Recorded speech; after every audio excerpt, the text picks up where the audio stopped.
ఊరికి వచ్చిన ఇంకా నెయ్యి సాల్టెడ్ బటర్ తీసుకుంటున్నాను. ఓకే, బయటికి వెళ్ళి కొనుక్కొచ్చుకున్నాడు, దమ్ అవుతుంది. ఇంతకుముందు 2 సంవత్సరాలు మొత్తం ఇవే యూజ్ చేసి నెయ్యి వాడిన, కానీ మధ్యలో కుదరలేదు, టైం సరిపోక. ఇప్పుడు ఏదైతే ఇదని చెప్పి తీసుకొని వచ్చిన బౌల్స్ అన్సాల్టెడ్ బటర్ తీసుకున్నాం. బటర్ కొనుక్కొచ్చినాం కదా, డైరెక్ట్ ప్యాన్ వేసుడే. దీన్ని మాడకుండా చూసుకోవాలి. మెల్ట్ అయినాక దీని టెక్స్చర్ చూడండి. చూడు చూడు చూడు ఎట్లయితే చూడు నెయ్యి. వావ్, మన తెచ్చిన డాల్డా ఉంది కదా కిలిక, ఈ డాల్డాకునే వారే దానికి కంప్లైంట్ ఇచ్చిన, వాళ్ళు కాంటాక్ట్ అయ్యారు. సో ఇంతకుముందే మెయిల్ పంపించిన, దాని మీద యూజ్ బై డేట్ కూడా నార్మల్ స్టిక్కర్స్ మనం పెడతాం కదా మన ఇష్టం వచ్చిన డేట్, అట్లాంటిది పెట్టి ఉన్నది.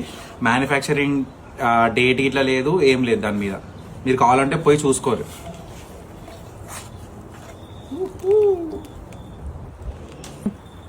$1250 grams ఆఫ్ బటర్ యూజ్ చేసిన. మనం ఒక బాటిల్ వేసి చూద్దాము ఎంత అవుతుందో, తెలియదు. వేసినాక నేను మీకు చూపిస్తా దాని క్వాంటిటీ ఎంత వచ్చింది అనేది. సో ఇగో చూడండి.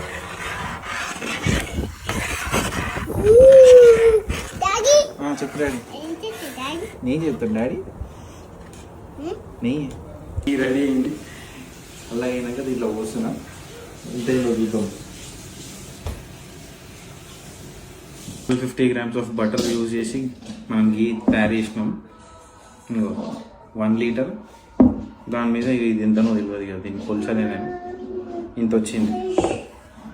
ఎంత అయింది వాటికి? $20, $4 ఈచ్ బ్లాక్. సో ఇదే బెటర్ నన్ను అడిగితే ఇంట్లో చేసుకోవడమే. ట్రై చేయండి, ట్రై చేసి కమెంట్ చేయండి.